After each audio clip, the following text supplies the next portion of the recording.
On me demande souvent pourquoi les fraudeurs sont si difficiles à attraper. Puisque finalement, grâce à leurs comptes bancaires sur lesquels ils font transiter l'argent volé, eh bien il n'est pas si difficile de les identifier. Et c'est vrai, aujourd'hui pour ouvrir un compte bancaire, il faut présenter une carte d'identité, parfois une preuve de domicile, voire d'autres papiers d'identification. Cela dépend des banques et des pays. Mais c'est là que le bas blesse. Les fraudeurs n'utilisent pas leur propre compte bancaire pour leurs activités illégales. Tout d'abord parce que, évidemment, cela deviendrait très simple de les identifier. Ensuite, comme nous allons le voir dans un instant, parce qu'un compte utilisé pour y faire transiter de l'argent volé est très vite repéré, et donc ne peut être utilisé qu'une seule fois. Alors ils vont donc utiliser ce que l'on appelle des mules financières, et font transiter l'argent volé du compte de la victime vers le compte de la mule financière, puis vers d'autres comptes. Et ils ont besoin d'une multitude de ces mules pour leurs activités illégales. Dans cet épisode, nous allons voir qui sont leurs cibles privilégiées pour le recrutement de ces mules financières, comment ils les recrutent, mais aussi les conséquences pour les personnes qui prêtent leur compte bancaire à des criminels. Bonjour, je suis Alexandre Pluvinage, expert en sensibilisation à la fraude et à la cybersécurité. Ensemble, avec Dany, qui s'occupe de la version néerlandophone de ce podcast, nous vous informons des techniques utilisées par les fraudeurs pour voler l'argent de leurs victimes et nous vous conseillons afin d'utiliser Internet et les médias sociaux en toute sécurité. Alors n'hésitez pas à vous abonner afin de ne rater aucun des prochains épisodes. Et comme vous le savez, nous avons aussi besoin de vous pour propager ces messages vers le plus grand nombre. Alors n'hésitez pas non plus à partager notre podcast avec vos amis, vos connaissances ou même votre famille. Toutes les plateformes de podcast proposent une fonctionnalité de partage vers vos médias sociaux. Vous pouvez aussi utiliser ce podcast dans les écoles, les centres de formation ou toute autre organisation professionnelle ou privée afin de former à la lutte contre la fraude et à la cybersécurité. Sachez que nous donnons aussi des formations ou des conférences sur ces sujets en français, en anglais ou même en néerlandais. Vous trouverez une adresse pour me contacter dans la description de cet épisode. Et pour finir, vous pouvez aussi nous retrouver sur YouTube en recherchant le fraudeur, le hacker et vous. Mais commençons par expliquer ce qu'est une mule financière. Une mule financière est une personne qui prête son compte bancaire à des criminels afin d'y faire transiter de l'argent. C'est du blanchiment d'argent. Alors on les appelle mules parce que, comme l'animal, ces personnes vont aider à transporter, ici de l'argent volé, vers une autre destination, souvent le compte des fraudeurs ou le compte même d'une autre mule financière. Et c'est un vrai problème contre lequel toutes les banques du monde entier se battent, car des mules financières, il y en a dans toutes les banques et dans tous les pays. Et la raison à cela est simple. Les institutions financières mettent en place des systèmes de détection contre la fraude qui sont de plus en plus performants. Et évidemment, un transfert vers la Chine d'un compte français ou d'un compte belge va plus attirer l'attention qu'un transfert vers un compte dans la même banque, par exemple. Alors, pour éviter d'éveiller les soupçons et essayer de passer inaperçu, les fraudeurs vont faire transiter l'argent volé vers un compte dans la même banque ou dans une autre banque du même pays. Un compte sur lequel ils ont le contrôle, mais qui ne porte pas leur nom pour ne pas se faire arrêter. Vous l'avez donc compris, sans les mules financières, la fraude en ligne serait très fortement freinée, voire quasiment impossible. Et quand on sait qu'un compte de mule n'est en général utilisé qu'une seule fois, avant de se faire repérer, on peut légitimement se demander comment les fraudeurs arrivent-ils à recruter autant de mules financières depuis des années. Et leurs techniques sont variées. Certains recruteurs vont en personne sur les campus universitaires afin d'offrir de l'argent à des jeunes contre leur carte bancaire et leur code secret par exemple. Et quand on y pense, si on a 50 € sur son compte bancaire et que quelqu'un vous en offre 500, ça représente un bénéfice sympathique de 450 € net. Ils utilisent aussi les médias sociaux, avec des comptes Instagram et autres d'ailleurs, intitulés souvent Argent facile, mettant en avant des photos de personnes entourées de liasses de billets de banque promettant beaucoup d'argent si on les contacte par message privé. Et plus inquiétant, les liens vers ces comptes de recrutement de mules circulent dans des groupes WhatsApp de jeunes eux-mêmes qui font donc la promotion envers leurs amis finalement de cette manière facile de gagner de l'argent.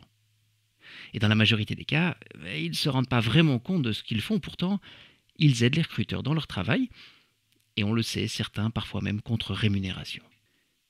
Et puis je finirai par parler de ces annonces que vous avez même peut-être d'ailleurs déjà vus sur Internet qui vous promettent de gagner 2 000 € en ne faisant rien du tout. Il faut juste ouvrir un compte bancaire dans plusieurs banques en ligne et transmettre les cartes et les codes secrets à une tierce personne. Et vous l'avez compris, ça n'est pas très honnête.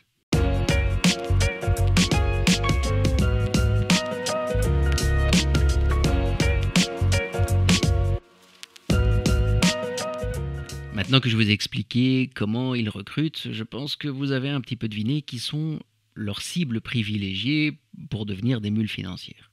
Une documentation sur les mules financières mise en ligne par Europol en collaboration avec Eurojust, la police fédérale belge et les fédérations européennes et belges des banques explique d'ailleurs que les cibles privilégiées des fraudeurs sont en général les personnes les plus fragiles financièrement, comme les jeunes et les étudiants qui représentent une très grande partie des mules financières. Mais il y a aussi les nouveaux arrivants dans un pays, les personnes à la recherche d'un emploi et les personnes en détresse économique. Et quand on y réfléchit, lorsque l'on a des problèmes financiers et que quelqu'un vous promet de l'argent facile, ça peut être tentant. Mais je reste persuadé que la majorité de ces personnes n'a pas réellement conscience de ce qu'elles font et des conséquences de leurs actions. D'ailleurs, je vais vous donner un exemple. J'ai été contacté il y a quelques années par une maman assez affolée car son fils aîné de 17 ans était en contact avec des fraudeurs. En fait, le garçon s'était laissé avoir par une offre d'argent facile sur les médias sociaux et avait prêté sa carte bancaire et le code secret de cette carte à un fraudeur. Ce dernier avait donné rendez-vous sur le parking d'une gare ferroviaire au jeune garçon pour remettre la carte. Et il l'attendait dans sa voiture, il a juste ouvert la fenêtre du véhicule pour prendre la carte, le code, et puis il est parti. Mais l'histoire ne s'arrête malheureusement pas là. Un peu plus tard, le fraudeur a recontacté le garçon en lui demandant un autre compte bancaire et en le menaçant de venir le voir chez lui car il savait, soi-disant, où ce jeune garçon était domicilié. Paniqué, le jeune homme a volé la carte bancaire de son petit frère avant de se rendre sur le même parking pour remettre la carte au même fraudeur. Vous imaginez bien que lorsque la maman s'est rendue compte de ce qu'il se passait, elle s'est directement rendue à la police, très inquiète pour la santé physique de ses enfants.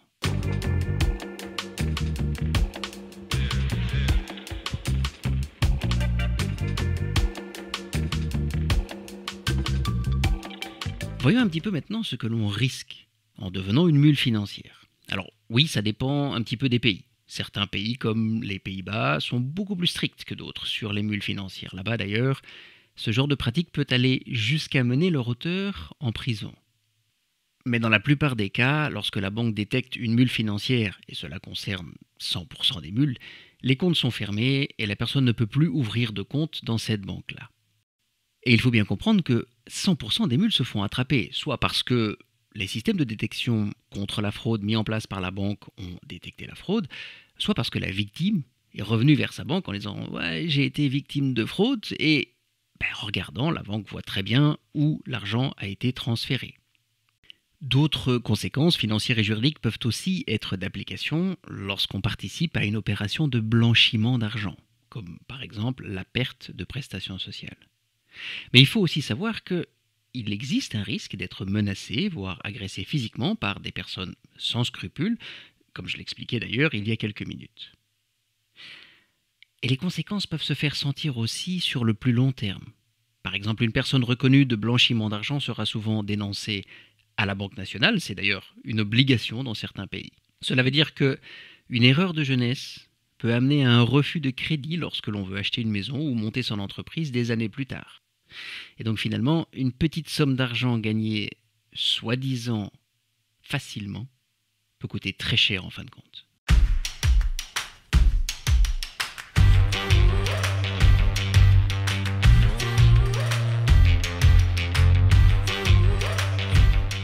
Je pense que la première chose à retenir, c'est que l'argent facile n'existe pas, du moins pas légalement.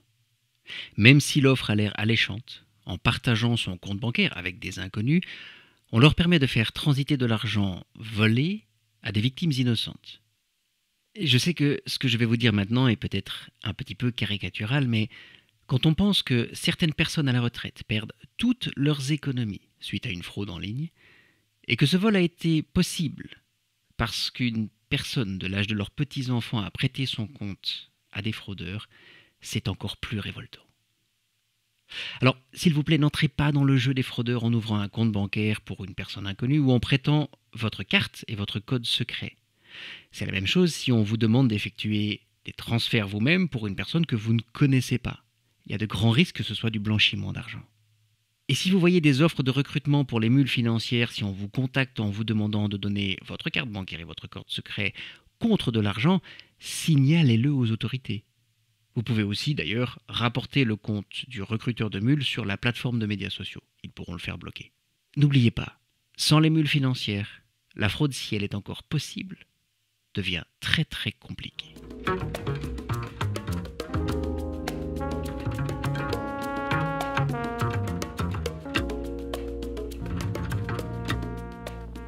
Vous savez maintenant de quoi il retourne lorsque l'on parle de mules financières.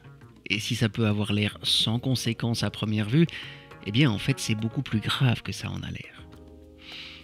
Et malheureusement, beaucoup de jeunes et de personnes en difficulté financière n'ont pas réellement conscience de ce qu'ils font lorsqu'ils prêtent leur carte bancaire ou acceptent de transférer de l'argent pour un inconnu contre rémunération. Alors, s'il vous plaît, si vous travaillez avec des jeunes ou si vous travaillez avec des personnes en difficulté financière, informez-les. Vous pouvez d'ailleurs partager cet épisode sur vos médias sociaux afin de promouvoir le message avec votre entourage. Et si vous le souhaitez, il existe aussi une version vidéo sur YouTube dont je mettrai le lien dans la description de l'épisode. J'espère que cette information sur les mules financières vous a été utile. Merci de suivre notre podcast. Je vous souhaite une très bonne journée et à très bientôt dans le prochain épisode du Fraudeur, le hacker et vous.